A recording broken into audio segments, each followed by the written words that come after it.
बोलो तेलंगाना, जय बोलो तेलंगाना, जय बोलो तेलंगाना।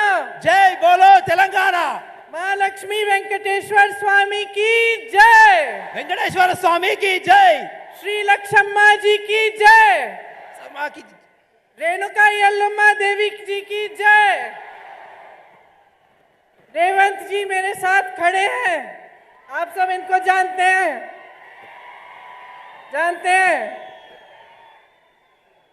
जब मैं पहली बार रेवंत जी से मिली तो मुझे बताया गया कि एक बहुत कर्मठ नेता है तेलंगाना के, उनसे मिलते हैं। तो जब मेरे पास आए और मेरे से बात की उन्होंने, तो मुझे एकदम पता चला कि उनके दिल में आपके लिए दर्द है। నేను మొదటిసారిగా రేవంత్ రెడ్డి గారితో ఉన్నప్పుడు రేవంత్ రెడ్డి గారు నన్ను మొదటిసారి కలిసినప్పుడు వాటి మాటల్లో నాకు అర్థమైంది ఏంటంటే వారి మనసులో మీకు ఎంతో గొప్ప ప్రేమ ఉంది, ఎంతో ఆదరణ ఉంది మీ గురించి। उन्होंने मुझे अपने 20 साल के संघर्ष के बारे में बताया। जब से वो विद्यार्थी थे तब से वो लड़ते रहे और संघर्ष करते रहे। రేవంత్ రెడ్డి గారు నాకు వారి 20 సంవత్సరాల పోరాటం గురించి నాకు వివరించారు। విద్యార్థి దశ నుండి నేటి వరకు రాజకీయంగా వారు చేస్తున్న మీ గురించి పోరాటం గురించి నాకు వివరించారు। और सबसे अच्छी बात मुझे ये लगी कि उन्होंने ये नहीं कहा कि मुझे ये बन रहा है, वो बनना है, ये पद चाहिए, वो पद चाहिए। उन्होंने मुझे कहा कि तेलंगाना के बदलाव के लिए, तेलंगाना के विकास के लिए वो काम करना चाहते हैं। నన్ను వారు కలిసినప్పుడు నాకు ఈ పదవి కావాలి, నాకు ఈ స్థానం కావాలి, నాకు ఈ కుర్చీ కావాలి అని నన్ను ఎప్పుడు అడగలేదు। వారు అడిగింది ఒక్కటే, నేను ఈ రాష్ట్రంలో మార్పు తేవడానికి పని చేయాలనుకుంటున్నాను, నాకు అవకాశం ఇవ్వమని అడిగారు। तो आज चुनाव का लगभग आखिरी दिन है, कल आखिरी दिन है। चुनाव खत्म होने वाला है, प्रचार खत्म होने वाला है। कुछ दिनों में आप सब अपना वोट डालने जाएंगे।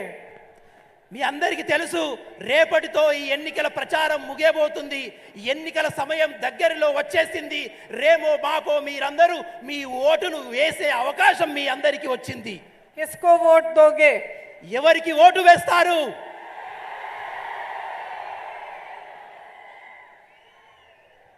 लेकिन आज क्योंकि चुनाव के आखिरी दिन है प्रचार के, मैं आपसे थोड़ी गहराई में बात करना चाहती हूँ।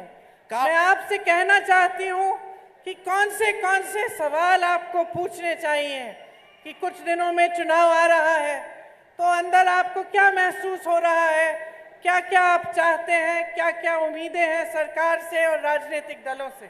కాబట్టి ఇంకో 2-3 రోజుల్లో మీరందరూ మీ అమూల్యమైన ఓటు హక్కును వినియోగించుకునే అవకాశం వచ్చింది।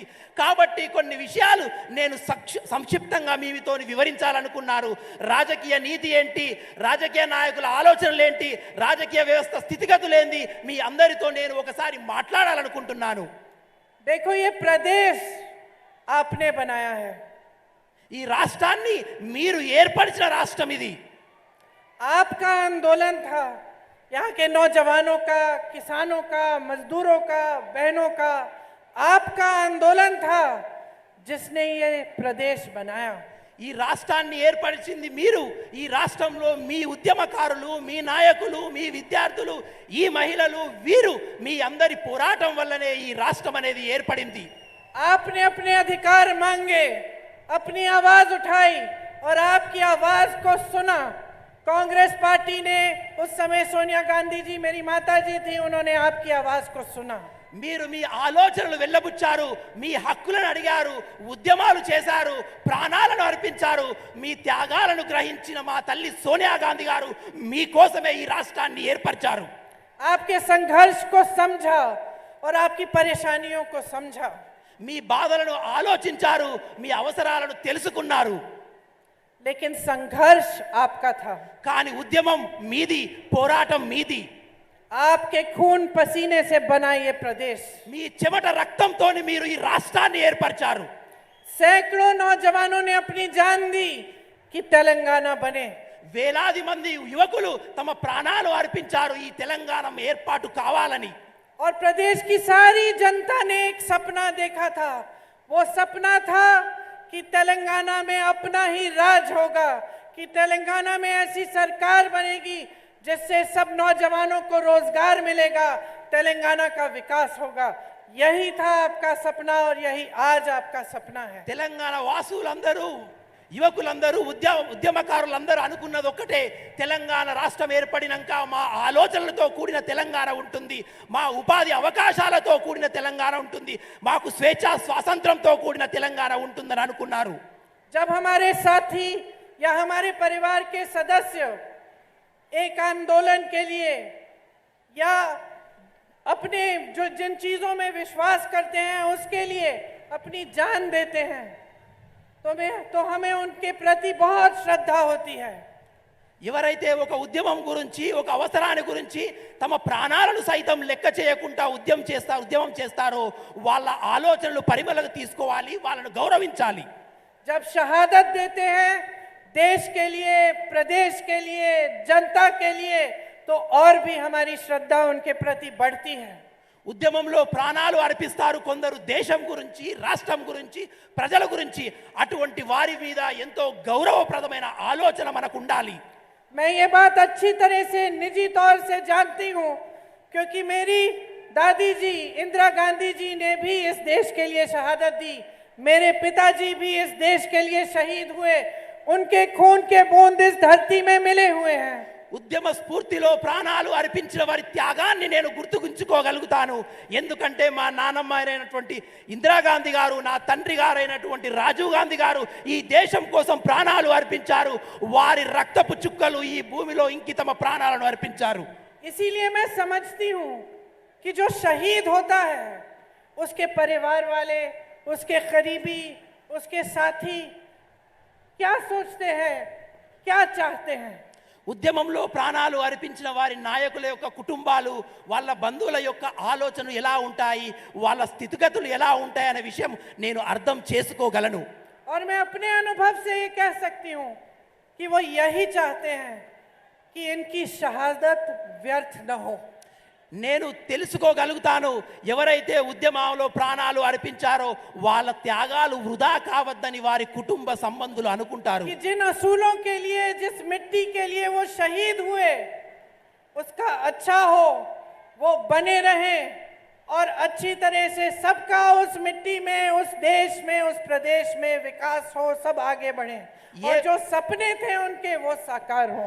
ఏ భూమి గురించి, ఏ నేల గురించి అయితే వారు ప్రాణాలను అర్పించారో వాళ్ళు అనుకుంటారు ఆ భూమిలో, ఆ దేశంలో ఉన్నటువంటి అన్ని వర్గాల ప్రజలు ఉన్నత స్థాయిలో ఉండాలని, అభివృద్ధి చెందాలని అనుకుంటారు।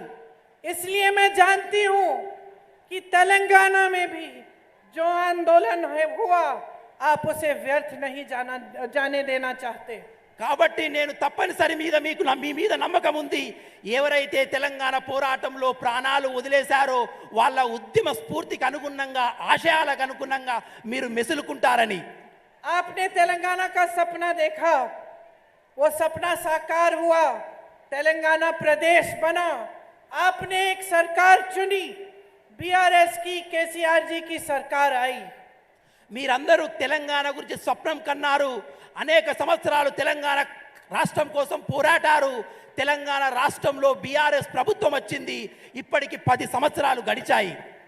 मैं केसीआर जी को जानती नहीं हूँ, इसीलिए मैं उनकी नीयत के बारे में बोल नहीं सकती, लेकिन मुझे लगता है कि जब शुरू में सरकार बनी होगी तो हो सकता है कि उनकी भी नीयत सही थी, अच्छी थी और वो भी चाहते थे कि आपके लिए विकास होगा। నాకు కేసీఆర్ గారి గురించి అంతగా పెద్ద విషయ పరిజ్ఞానం లేదు, వారి యొక్క నీతి జ్ఞానం గురించి నాకు ఆలోచన లేదు, కానీ మొదటిలో రాష్ట్రం ఏర్పడినప్పుడు వారు కూడా మీ గురించి ఏమైనా చేస్తారేమోనని నేను అనుకున్నాను। मैं केसीआर जी को जानती नहीं हूँ लेकिन उनके काम को जानती हूँ। కేసీఆర్ గారి గురించి నాకు తెలియదు, కానీ కేసీఆర్ గారి పనితీరు గురించి మాత్రం నాకు పరిజ్ఞానం ఉన్నది। और जैसे आपने 10 सालों में इनके सरकार का काम देखा, उसी तरह से हम कांग्रेस के नेताओं ने भी उस काम को देखा। మీరందరూ ఏ విధంగానైతే ఈ 10 సంవత్సరాల బీఆర్ఎస్ పాలనను చూశారో అదే విధంగా కాంగ్రెస్ పార్టీ తరఫున మేము కూడా ఆ పనితీరును నిక్షిప్తంగా పరిశీలిస్తున్నాము।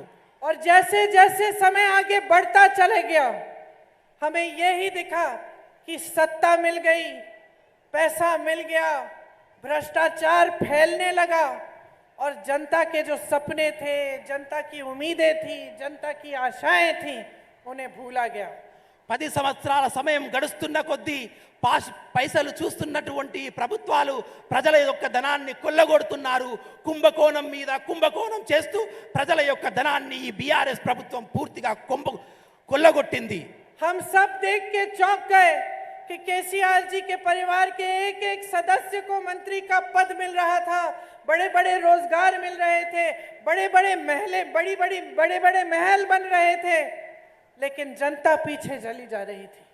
गरीब और भी गरीब होते चला जा रहा है। మేము తెలంగాణ వికాసాన్ని పరిశీలించినప్పుడు రోజులు గడిచే కొద్దీ ప్రజల యొక్క ధనాన్ని కేసీఆర్ గారు దోచుకుంటానే ఉన్నారు. వాళ్ళ కుటుంబ సభ్యులకు పదవుల మీద పదవులు లభిస్తూనే ఉన్నాయి. వాళ్ళు పెద్ద పెద్ద రాజమహల్లు కట్టుకొని నివసిస్తున్నారు. కానీ తెలంగాణ ప్రజలు రోజు రోజుకు బీదలుగానే మారిపోతున్నారు. जहां नौजवानों को रोजगार मिलना चाहिए था, उनकी आशाएं बढ़नी चाहिए थी, इतना मजबूत आपका प्रदेश है, इतनी तकनीकी आपके पास सुविधाएं हैं, आप पढ़े लिखे हो, लेकिन हमने देखा कि नौजवानों को रोजगार नहीं मिल रहा है। तमाम नौजवान बेरोजगार हैं। తెలంగాణలో ఉన్నటువంటి యువకులందరూ ఎన్నో ఉద్యోగాలు వస్తాయని ఆశపడ్డారు. కానీ రోజులు గడిచే కొద్దీ ఏ ఒక్క యువకునికి కూడా ఎటువంటి ఉద్యోగం రాలేదు. బీదలు ఇంకా బీదలే, నిరుద్యోగులు ఇంకా నిరుద్యోగులుగానే మారిపోతున్నారు ఈ తెలంగాణలో. यहाँ के किसान परेशानियों से लदे हुए महंगाई का सामना करने की कोशिश कर रहे, खेती से कमा नहीं पा रहे, सही दाम नहीं मिलता फसल का, सहायता नहीं मिलती, सरकार की कर्ज में डूब रहे, आत्महत्या करने लगे। ఇక్కడ ఉన్నటువంటి తెలంగాణ రైతులు రోజు రోజుకు అప్పుల ఊబిలో మునిగిపోతున్నారు. వాళ్ళ జీవితాల్లో ఆత్మహత్యలు పెరిగిపోతున్నాయి. వాళ్ళు కొనదలుచుకున్న వ్యవసాయ పనిముట్లు రోజు రోజుకు పిరమైపోతుంది. వ్యవసాయ కూలీలకు కూడా ఎటువంటి తెలంగాణ రాష్ట్రంలో ఆదరణ నోచుకోలేదు.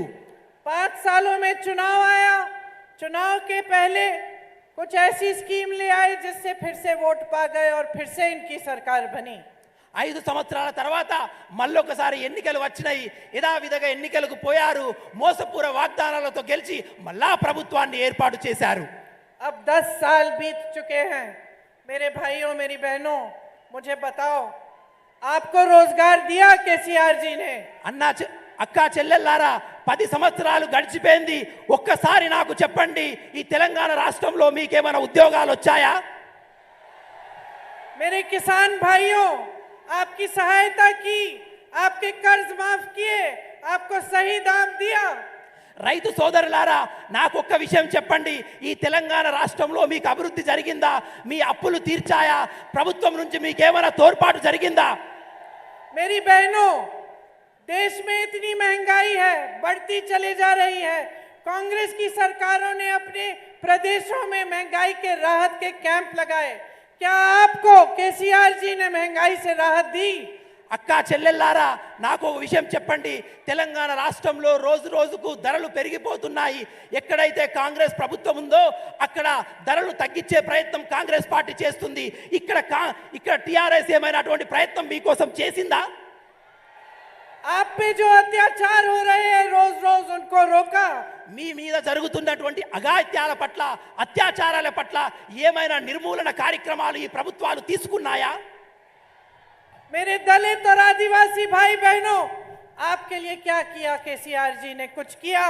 आपको पट्टे दिए, आपकी सहायता की, आपको आगे बढ़ाया? నా దళిత ఆదివాస సోదరులకు నేను అడుగుతున్నాను, ఈ తెలంగాణ రాష్ట్రంలో కేసీఆర్ ప్రభుత్వం ద్వారా మీకేమైనా ఉపాధి అవకాశాలు దొరికాయా? మీరేమైనా పురోగతించారా? మీకేమైనా భూములు లభించాయా? तो क्या मिला तेलंगाना की जनता को? తెలంగాణ टीआरएस के 10 साल के राज में आपको क्या मिला? ఈ 10 సంవత్సరాల తెలంగాణ పాలనలో, తెలంగాణ రాష్ట్ర పాలనలో, ప్రభుత్వ పాలనలో ఈ తెలంగాణ ప్రజలకు ఏమి లభించింది అని నేను అడుగుతున్నాను. आपको भ्रष्टाचार मिला हर स्तर पर। एक भी ऐसा प्रोजेक्ट नहीं है तेलंगाना में जो पूरा हुआ है, और एक भी ऐसा प्रोजेक्ट नहीं है जिसमें से सारे पैसे इन्होंने खींचे और अपने मित्रों को, अपने परिवार को, अपने पूरी पार्टी को सींचा। ఈ తెలంగాణ రాష్ట్రంలో ఇప్పటికీ ఒక్క ప్రాజెక్టు కూడా లేదు. ఒక ప్రజా ఉపయోగమైన ప్రాజెక్టు ఒక్కటి కూడా కట్టలేదు. కట్టిన ప్రాజెక్టులన్నీ ధనాన్ని దోచుకొని తన కుటుంబ సభ్యులకు అప్పనంగా ప్రజల డబ్బును అప్పచెప్పే ప్రయత్నం మాత్రమే ఈ కేసీఆర్ గారు చేశారు. आपको छोटे से छोटे काम के लिए कमीशन देना पड़ता है. कहाँ जाता है वो कमीशन? మీకు చిన్న పని చేసుకోవాలన్నా మీ జేబుల నుండి ప్రభుత్వ అధికారులకు ప్రభుత్వానికి కమిషన్లు ఇవ్వవలసి ఉంటుంది. ఆ కమిషన్లన్నీ ఎక్కడికి పోతాయి? ये बीआरएस इतनी अमीर पार्टी है, इनके सारे नेताओं के बड़े बड़े महल हैं, खूब पैसे हैं. अब चुनाव है, पोल मैनेजमेंट में खर्चा होगा इनका, आप खुद देखेंगे. मैं आपसे पूछना चाहती हूँ, ये पैसे इनके पास कहाँ से आए? ఇప్పుడు కేసీఆర్ ప్రభుత్వం టీఆర్ఎస్ పార్టీ ఎన్నికలకు ముందుకొస్తుంది. వాళ్ళు పోల్ మేనేజ్మెంట్ అని ఎన్నికలని వేలాది కోట్లాది రూపాయలు ఖర్చు పెడుతున్నారు.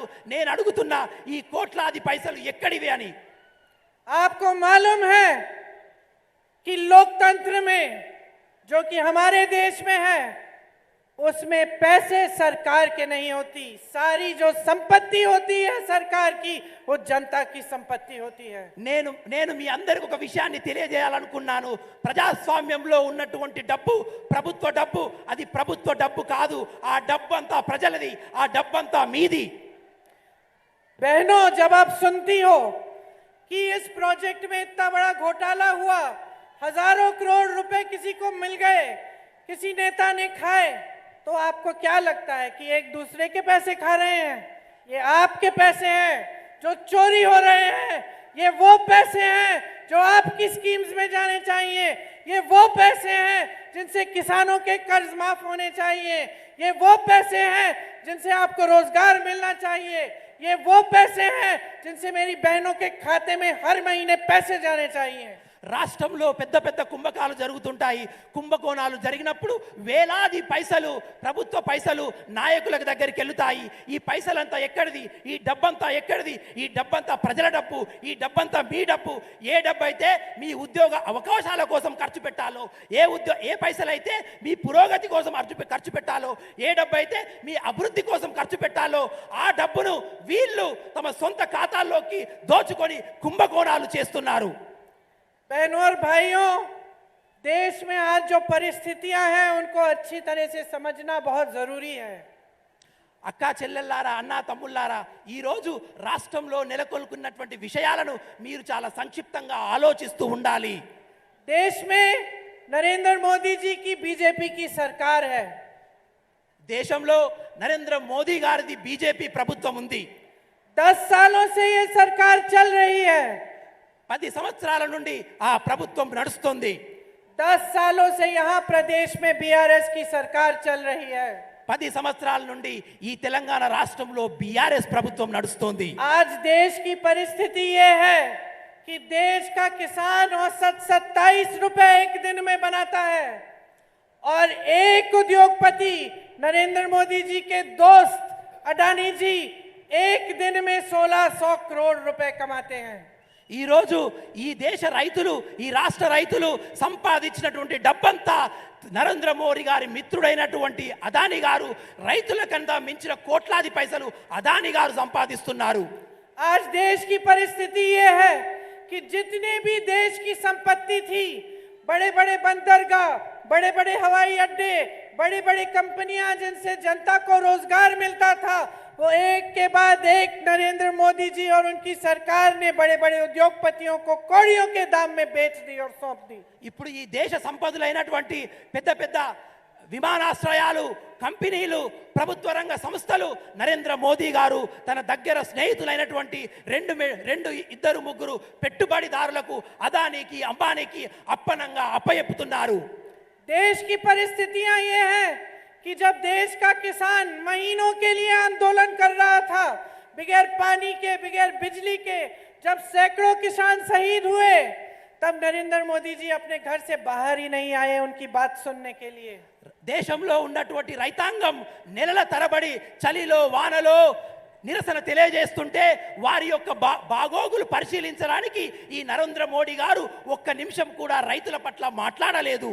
जब किसान कर्ज में डूब रहा होता है तब सरकार, केंद्र की सरकार कहती है हमें कर्ज माफ करने के लिए पैसे नहीं है, लेकिन अडानी जी, अंबानी जी के हजारों करोड़ रुपए माफ कर देते हैं।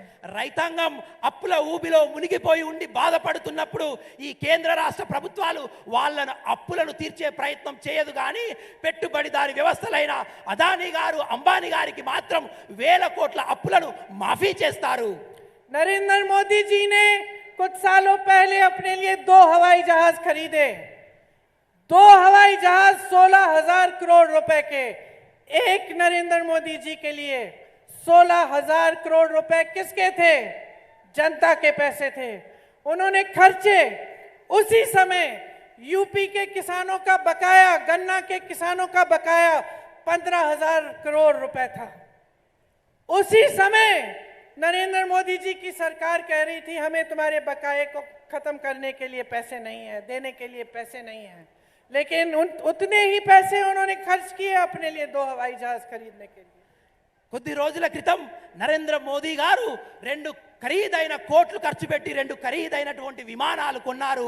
ఆ విమానాలు విలాసవంతమైన విమానాలు. కానీ అదే సమయంలో దేశ రైతాంగం అప్పుల ఊబిలో మునిగిపోయి ఉండి వాళ్ళ అప్పులు మాఫీ చేయమని కేంద్ర ప్రభుత్వాన్ని అడిగినప్పుడు ఆ అప్పులు మాఫీ చేయడానికి కేంద్ర ప్రభుత్వం దగ్గర ఎటువంటి డబ్బులు లేవని వాళ్ళు చెప్పారు. पूरे देश भर में आज सरकारी कर्मचारियों की एक ही मांग है, हमें पुरानी पेंशन दो। इसके लिए भी केंद्र सरकार कहती है हमारे पास पैसे नहीं है। ఇప్పుడు దేశంలో ఉన్నటువంటి ప్రభుత్వ ఉద్యోగులందరిది ఒకే ఒక బాధ, ఒకే ఒక అవసరం, మా అందరికీ పాతనైనటువంటి పెన్షన్ స్కీమును అమలు చేయమని.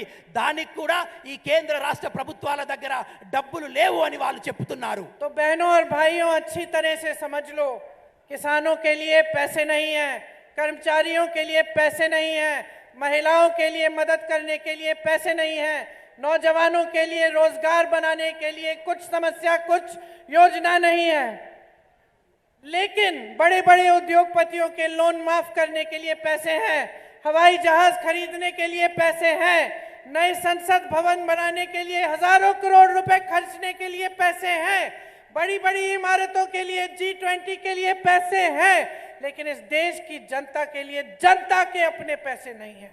సోదరులారా, అందరూ ఒక్క విషయం ఆలోచించండి, ఒక్క విషయం గమనించండి.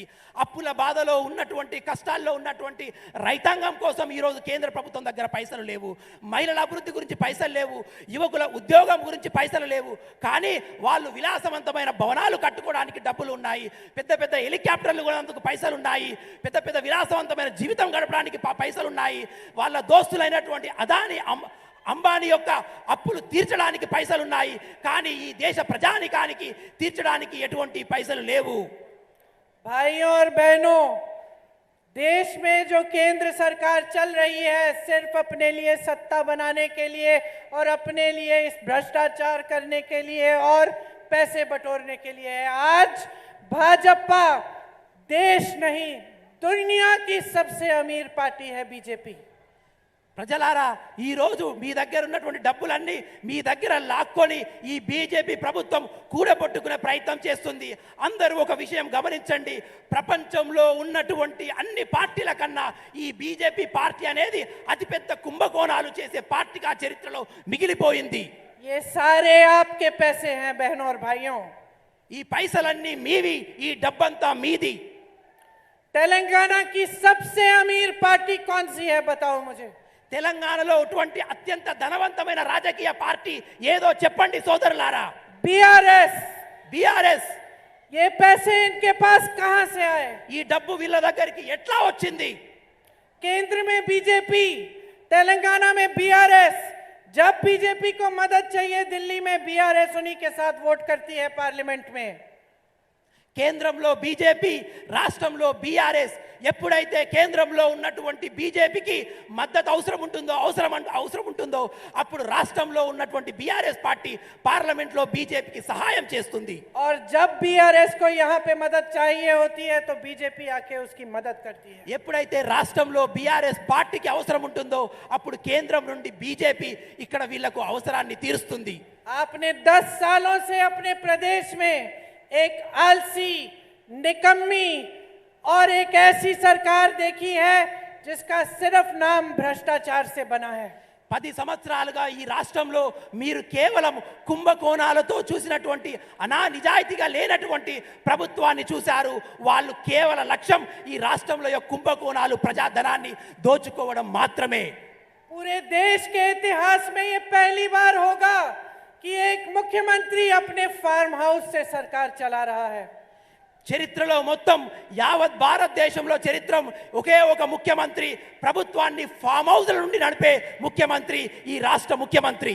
और इनकी सरकार land mafia, sand mafia, wine mafia, mine mafia को संरक्षण दे रही है. మరి అదే విధంగా ఈ ప్రభుత్వం మొత్తం కుంభకోణాలు, మట్టిలో కుంభకోణం, ఇసుకలో కుంభకోణం, నీటిలో కుంభకోణం, లిక్కర్లో కుంభకోణం, అన్నిట్లో కుంభకోణాల మీద కుంభకోణాలు చేస్తుంది. धरनी पोर्टल जैसी स्कीम लाते हैं जिसमें आप फॉर्म भरते हैं, आपकी जमीनें जब्त हो जाती हैं. ధరణి పోర్టల్ లాంటి భూమికి సంబంధించిన ఒక పోర్టల్ తెస్తారు. మీరు ఎప్పుడైతే ఫామ్ నింపగానే మీ భూమి మాయమైపోతుంది. प्रदेश शराब में डूब रहा है. ఈ రాష్ట్రం మద్యం మత్తులో ప్రజల్ని ముంచేసింది ఈ ప్రభుత్వం. किसान कर्ज में डूब रहा है. రైతులు అప్పుల పాలైపోయారు. नौजवान की कोई उम्मीद नहीं है, कोई भविष्य नहीं दिख रहा है, अंधकार दिख रहा है उसको. యువకులకు ఎటువంటి ఉపాధి అవకాశాలు లేవు. ఎటు చూసిన వాళ్ళ జీవితం, వాళ్ళ భవిష్యత్తు అగమ్య గోచరం, చీకటిమయం. दोराला तेलंगाना मजबूत हो रहा है. దొరల తెలంగాణ రోజు రోజుకు ఈ రాష్ట్రంలో బలపడుతుంది. और यहाँ की रायतू और प्रजा कमजोर हो रही है. రోజు రోజుకి ఇక్కడ ఉన్న రైతులు, ప్రజలు బలహీన పడుతున్నారు. एक ऐसी सरकार बनाओ, बदलाव लाओ. ये तुम्हारा प्रदेश है, ये तुम्हारा प्रदेश है. तुम्हारे लिए मैं ये कह रही हूं. ఒక ప్రభుత్వాన్ని తీసుకురాండి. ఏ ప్రభుత్వం అయితే మీ గురించి ఆలోచిస్తుందో, మీ గురించి పాటుపడుతుందో, నేను మీతోనే మాట్లాడుతున్నాను. మీ గురించి ఆలోచించే ప్రభుత్వాన్ని ఈ రాష్ట్రంలో నెలకొల్పండి. आपके प्रदेश में जो राजनीति चल रही है वो आलस की राजनीति है. वो आपके लिए काम नहीं कर रहे हैं. वो समझ नहीं रहे हैं कि सत्ता आपने दी है. ఈ రాష్ట్రంలో నడుస్తున్నటువంటి ప్రభుత్వం మీ గురించి ఆలోచించే ప్రభుత్వం కాదు, మీ గురించి నడిచే ప్రభుత్వం కాదు, మీ గురించి పాటుపడే ప్రభుత్వం కాదు. మీ ద్వారా ఈ ప్రభుత్వం ఏర్పడిందన్న విషయాన్నే వాళ్ళు మర్చిపోయారు. रेवंत जी मंच पे खड़े हैं, मैं मंच पे खड़ी हूं. రేవంత్ రెడ్డి గారు వేదికపై నిలబడ్డారు, నేను వేదికపై నిలబడ్డాను. आप इतनी बड़ी तादाद में यहाँ आए हैं, हम आपके प्रति अपनी जिम्मेदारी समझते हैं. మీరు మీరు వేల సంఖ్యలో ఇక్కడికి విచ్చేశారు. మీ యొక్క ప్రతి ఒక్క అవసరాన్ని మేము తెలుసుకుంటాము, గమనిస్తున్నాము. हमारा और कोई धर्म नहीं है, हमारा धर्म आपकी सेवा है. మాకు వేరే ధర్మం లేదు. మాకు తెలిసిన ధర్మం కేవలం మీకు సేవ చేయడమే. ये सबसे पहला, सबसे बड़ा धर्म होना चाहिए नेता का.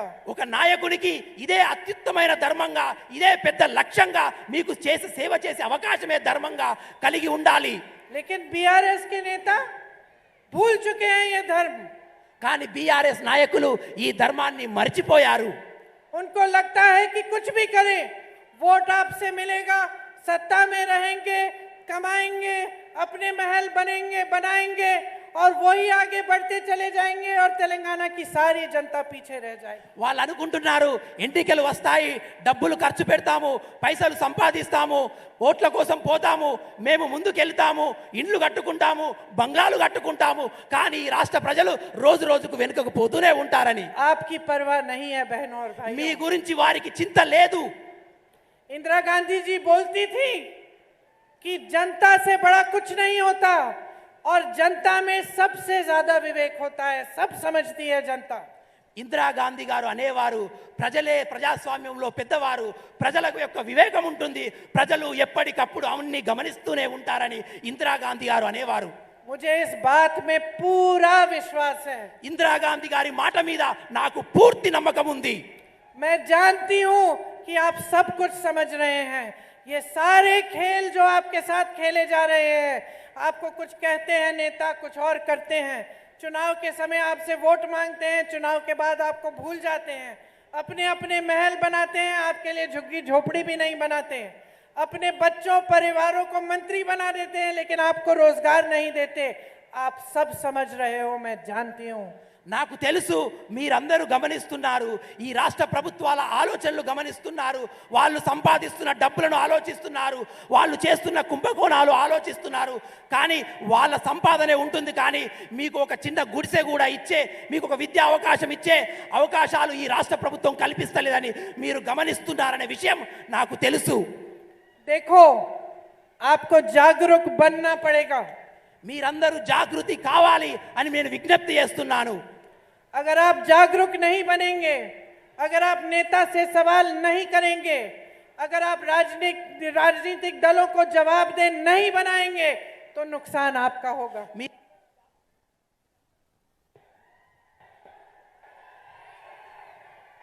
टेक दिस, कम हियर, इधर आ जाओ. మీరందరూ జాగృతులు కాండి, మీరందరూ జాగృతులు కావాలని విజ్ఞప్తి చేస్తున్నాను. ఏమి జరుగుతుందో తెలుసుకోండి, ఏమి చేయాలో ఆలోచించండి. మీరు ఎప్పటికప్పటి విషయాలు ఆలోచిస్తున్నారనే విషయం నాకు తెలుసు. नेता को समझाना बहुत जरूरी है. बहनों और भाइयों, अगर नेता आपके लिए काम नहीं कर रहा है, किसी भी पार्टी का नेता हो, चाहे कल को कांग्रेस पार्टी का नेता ना हो, उन्हें सही रास्ता दिखाना जनता का काम होता है. నాయకులను ఎప్పుడప్పుడు పరిశీలించవలసిన అవసరం ప్రజలకుంది, నాయకులను ప్రశ్నించే అవసరం ప్రజలకుంది. రేపు మేము ప్రభుత్వంలోకి వచ్చాక కూడా మా నాయకులు కూడా ఒకవేళ పని చేయకుంటే మా నాయకులు ప్రశ్నించాలి. మీరు अपने बच्चों के प्रति और उनके भविष्य के प्रति आपकी सबसे बड़ी जिम्मेदारी है. ఇది మీ బాధ్యత. ఎందుకు నాయకులను ప్రశ్నించాలంటే మీ భవిష్యత్తు కోసం, మీ పిల్లల భవిష్యత్తు కోసం, మీ భావి తరాల భవిష్యత్తు కోసం మీరు నాయకులను ప్రశ్నిస్తూ ఉండాలి. इस जिम्मेदारी को गहराई से समझो. ఈ బాధ్యతను క్షుణ్ణంగా ఆలోచించండి. अपना वोट कभी व्यर्थ मत करो. మీ ఓటును వ్యర్థం చేయకండి. इसी वोट में आपके 5 सालों का भविष्य बंधा हुआ है. మీరు వేసే ఓటులో మీ 5 సంవత్సరాల భవిష్యత్తు నిక్షిప్తమై ఉంది.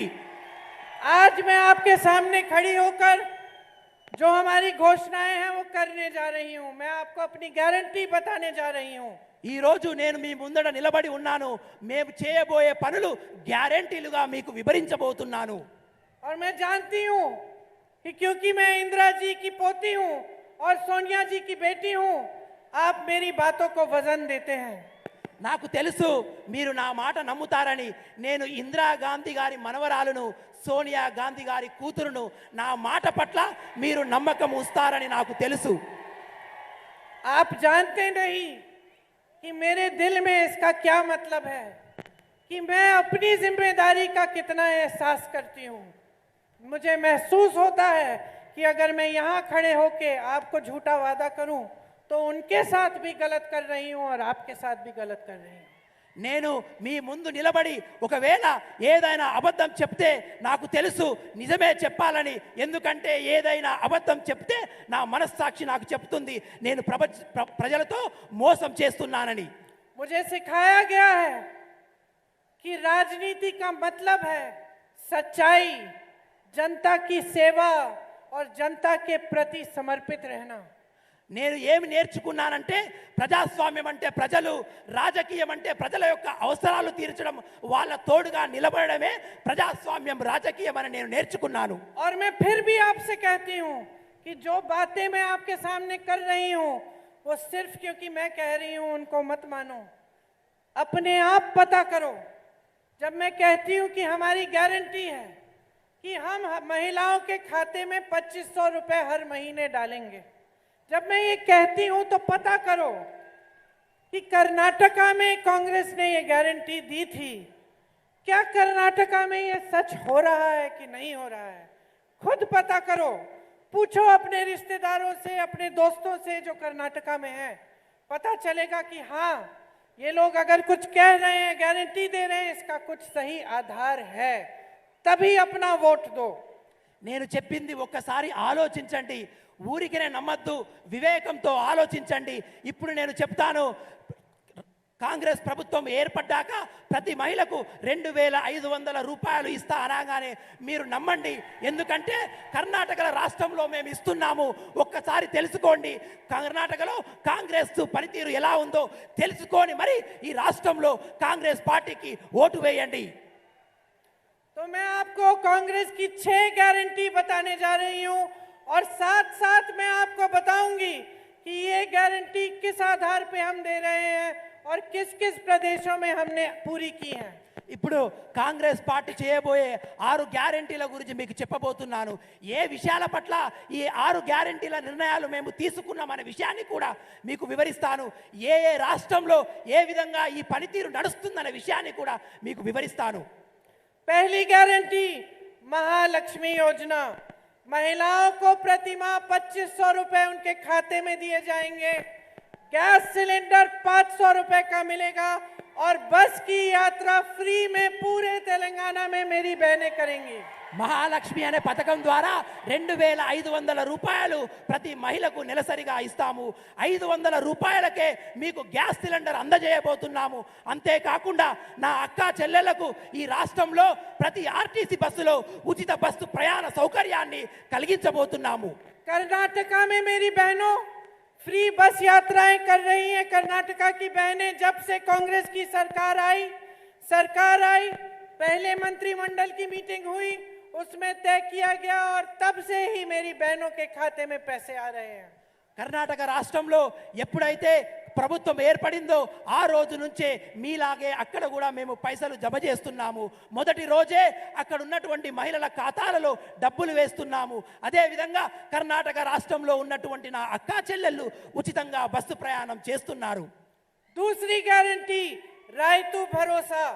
रायतू भरोसे में किसानों को 15,000 रुपए प्रति एकड़ सालाना दिया जाएगा और खेत मजदूरों को 12,000 रुपए। రైతు భరోసా అనే పథకం ద్వారా ఏటా రైతులకు 15,000 రూపాయలు ఎకరానికి చెల్లించబోతున్నాము. అదేవిధంగా రైతు కూలీలకు 12,000 రూపాయలు చెల్లించబోతున్నాము. धान पर 500 रुपए प्रति क्विंटल आपको बोनस मिलेगा और 2 लाख तक फसल लोन माफ होंगे जहां जहां जरूरत होगी। అదేవిధంగా ధాన్యం మీద 500 రూపాయలు బోనస్ గా ఇవ్వడమే కాకుండా రైతులకు పట్టినటువంటి అప్పులలో 2 లక్షల రూపాయల అప్పులను ప్రభుత్వం తీర్చబోతుంది. छत्तीसगढ़ में धान का सबसे ज्यादा एमएसपी कांग्रेस की सरकार ने किसानों को दिया और छत्तीसगढ़ और राजस्थान दोनों में किसानों के कर्ज माफ किए। ఛత్తీస్గఢ్లో రైతులకు అత్యధికంగా కనీస మద్దతు ధర కాంగ్రెస్ పార్టీ ఇస్తుంది. అదేవిధంగా ఛత్తీస్గఢ్లో రాజస్థాన్లో కూడా రైతుల యొక్క అప్పులను కాంగ్రెస్ ప్రభుత్వం తీర్చేసింది. तीसरी गारंटी गृह ज्योति योजना, इसमें 200 यूनिट बिजली आपको फ्री मिलेगी और 24 घंटे बिजली आपको मिलेगी। గృహజ్యోతి అనే పథకం ద్వారా ప్రతి ఇంటికి 200 యూనిట్ల కరెంటును ఉచితంగా ఇస్తున్నాము. అంతేకాకుండా నాణ్యమైన 24 గంటల కరెంటును కూడా సరఫరా చేయబోతున్నాము. चौथी गारंटी इंद्रम्मा इंड्लू स्कीम, इसमें जब आप घर बनाना चाहेंगे तो आपको घर के लिए जमीन फ्री में मिलेगी और 5 लाख रुपए घर को बनाने के लिए मिलेंगे। ఇంద్రమ్మ ఇల్లు ద్వారా ప్రతి ఒక్కరికి 5 లక్షల రూపాయలు ఇల్లు కట్టుకోవడంతో పాటుగా స్థలాన్ని కూడా ఇవ్వబోతున్నాము. राज्य आरोग्य श्री योजना 5वीं गारंटी, इसमें 10 लाख तक आपको हेल्थ इंश्योरेंस मिलेगा। राजस्थान और छत्तीसगढ़ में 10 से 25 लाख तक फ्री में इलाज हुआ है। అదేవిధంగా రాజీవ్ ఆరోగ్యశ్రీ అనే పథకం ద్వారా 10 లక్షల రూపాయల వరకు మీకు ఉచిత వైద్య సదుపాయాన్ని కలిగించబోతున్నాము. कांग्रेस की सरकार में राजस्थान और छत्तीसगढ़ में हार्ट की सर्जरी, बड़ी बड़ी कैंसर का इलाज, ये सब बगैर एक पैसे दिए हो रहा है। రాజస్థాన్ రాష్ట్రంలో పెద్ద పెద్ద ఆపరేషన్లు కూడా ఉచితంగా చేయించి వాళ్ళ వైద్య ఖర్చులను కూడా కాంగ్రెస్ ప్రభుత్వమే భరిస్తుంది. राजस्थान में हमने 2 लाख रोजगार दिए, तेलंगाना में भी हम 2 लाख रोजगार देंगे। రాజస్థాన్ రాష్ట్రంలో 2 లక్షల ఉద్యోగాలు మేము ఇచ్చాము. అదేవిధంగా తెలంగాణలో కూడా ప్రభుత్వం ఏర్పడిన వెంటనే 2 లక్షల ఉద్యోగాలు ఇవ్వబోతున్నాము. छत्तीसगढ़ में हर जिले में इंग्लिश मीडियम स्कूल बनवाया, राजस्थान के गांव गांव में इंटरनेशनल लेवल के स्कूल खुलवाए हैं। यहाँ तेलंगाना में हर जिले में हम इंटरनेशनल लेवल के स्कूल खुलवाएंगे। ఛత్తీస్గఢ్ రాజస్థాన్ రాష్ట్రంలో కూడా ఇంటర్నేషనల్ స్కూళ్లను మేము ఏర్పాటు చేశాము. రాబోయే తెలంగాణ రాష్ట్ర ప్రభుత్వంలో కూడా మేము ప్రతి జిల్లాలో ఇంటర్నేషనల్ స్కూళ్లు ఏర్పాటు చేస్తాము. और नौजवानों के लिए एक विद्या भरोसा कार्ड आएगा, जिससे 5 लाख रुपए तक उनको ब्याज मुक्त फ्री लोन मिल सकेगा शिक्षा के लिए। అదే విధంగా విద్యా భరోసా అనే స్కీమ్ ద్వారా ఇక్కడ ఉన్నటువంటి యువకుల యొక్క విద్యాభ్యాసం గురించి 5 లక్షల రూపాయల సహాయం కూడా ప్రభుత్వం చేయబోతుంది.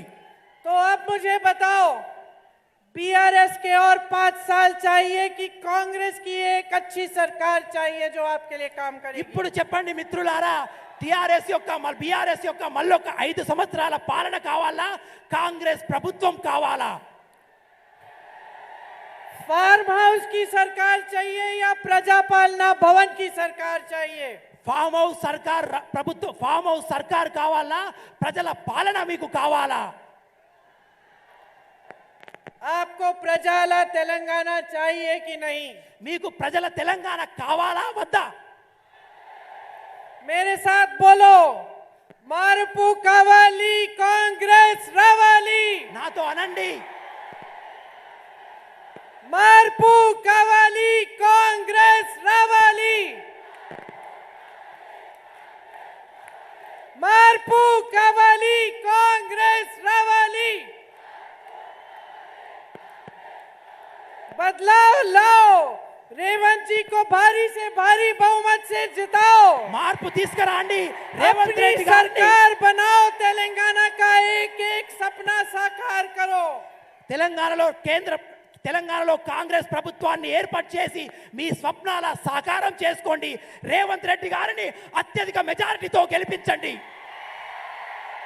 और मेरे साथ जोर से बोलो, जय बोलो तेलंगाना, జై బోలో తెలంగాణ, जय बोलो तेलंगाना, जय बोलो तेलंगाना। जय हिंद, धन्यवाद।